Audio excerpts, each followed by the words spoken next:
como primer elemento del precio petrolero. Nosotros estamos en 20-23, aquí hubo un salto de 29-35, aquí saltamos a 40. Aquí se redujo de 60 a 40 y fue un acto político importante del presidente. Se mantuvo en el 2010 a 40 y se mantiene en el año 2011 a 40.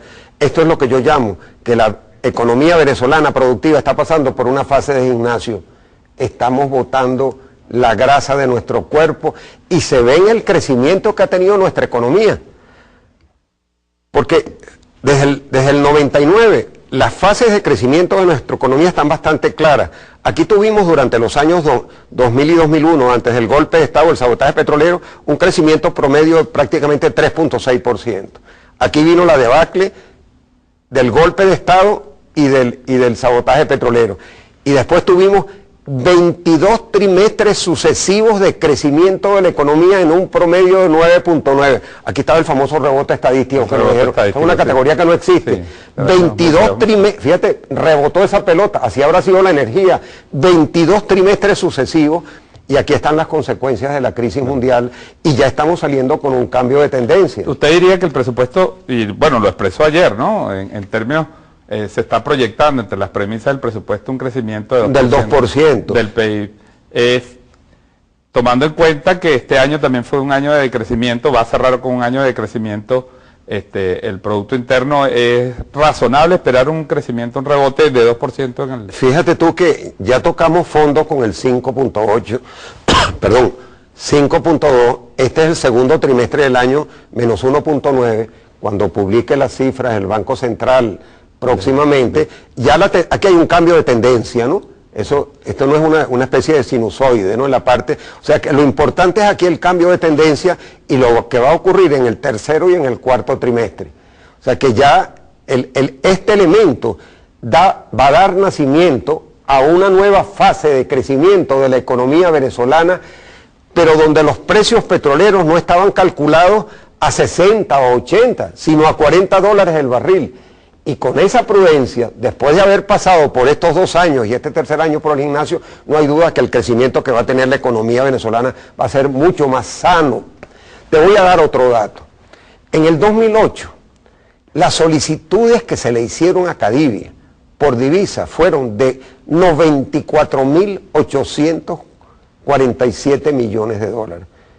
Las reservas internacionales pueden servir para 7, 8... Hubiéramos necesitado nosotros, de acuerdo a esa supuesta demanda, de casi 95.000 millones de dólares, 3 veces la reserva. O sea, que era una economía que estaba totalmente fuera de los elementos especulativos que se empezaban a ver en el 2008, cuando los precios petroleros estaban 86. ¿Qué hubiera pasado? Es decir, la economía ha vuelto a unos cánones razonables de control, de manejo de crecimiento y sus variables. Y es por eso entonces que el criterio fundamental del cálculo presupuestario tiene que ser la prudencia. Y que lo que nada nos cuesta, hagamos. Lo que fácil viene, fácil se va. Lo que fácil viene, fácil se va, ¿no? Claro, porque eso es una renta que se capta. Aparte del valor agregado, es importante y el problema entonces es cómo se distribuye esa renta, que ha sido la política social. Ya vamos a hablar de eso. Yo quisiera preguntarle, profesor Giordani, para explicar también el tema de la política social, pero quisiera que nos explicara un poco el tema de la inflación, que también es un tema polémico. Se está estimando en el presupuesto del año 2011 una banda entre 22 y 25%, es decir, la economía recupera, pero nosotros en estos trimestres de crecimiento también hemos tenido alta inflación, la economía se empieza a recuperar, pero seguimos manteniendo una inflación importante, ¿no? Fíjate que ahí también hubo un quiebre de tendencia en la inflación, sobre todo afectó lo que fue la inflación del mes de abril, que fue 5.2, pero ya las tasas intermensuales y mensuales de la tasa de inflación están bajando y hay algunos que predecían que la inflación podía llegar casi al 40%. Se van a quedar con los crespos hechos, porque vamos a esperar el resultado que se tiene del mes de octubre por el Banco Central y esa tendencia ya empezó a disminuir, de manera que podríamos llegar, si no hubiésemos tenido ese 5.2 de impacto de abril, a las tasas que eran esperadas. Entonces, aquí también estamos haciendo una estimación moderada de la inflación, pero estamos tomando una serie de medidas, sobre todo en el campo de la distribución de alimentos. En la inflación, una de las cosas que más pesa son los alimentos, casi 1/3 del índice de inflación, de la tasa de inflación.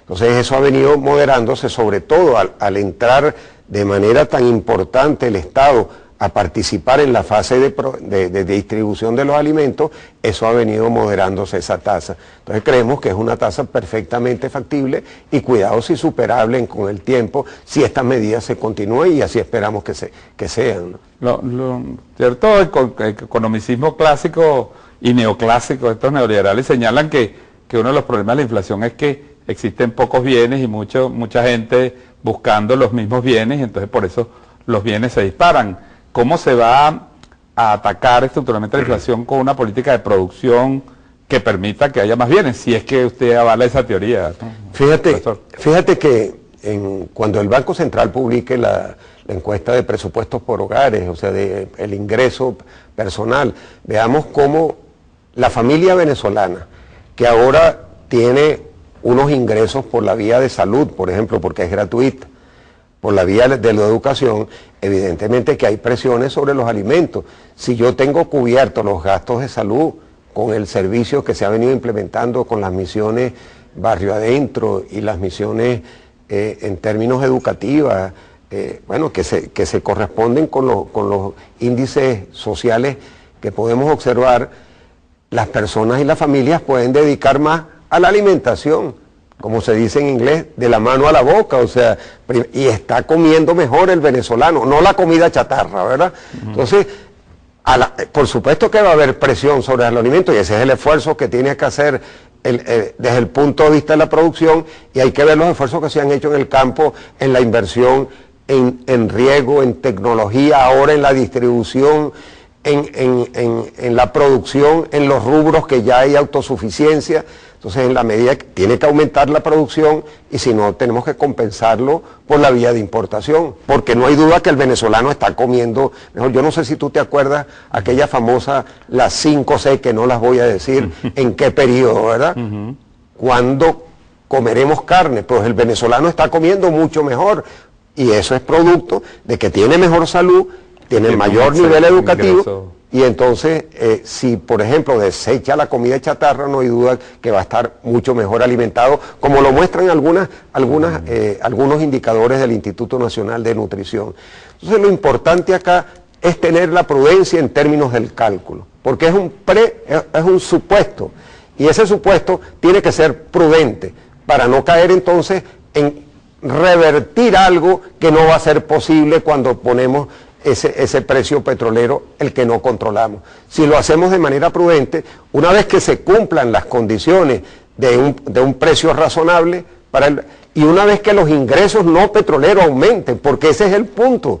Nosotros no debemos seguir calculando los presupuestos en base a un precio petrolero, sino es a un cálculo de ingresos que vengan de la población. Nadie le gusta pagar impuestos, pero al venezolano paga muy poco. Bueno, y justo ese es el punto con el que quiero comenzar el segundo segmento. Profesor, vamos a hacer un corte, pero hay varias cosas que nos parece importante informar y aclarar a la gente.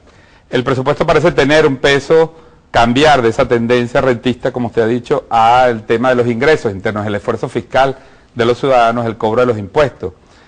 ¿Cuál es el mensaje que usted da y cuál es la estrategia para alcanzar esas metas, que son metas importantes en términos del autofinanciamiento de la sociedad? ¿Y qué rol va a jugar allí también lo que se llama esto, el sector privado y el sector público? O sea, ¿quién al final o cómo se articula en una estrategia para lograr que se cumplan esas metas, profesor? Nos lo va a decir cuando regresemos al corte. Ya volvemos en este programa especial sobre el presupuesto 2011 con el ministro Jorge Jordani.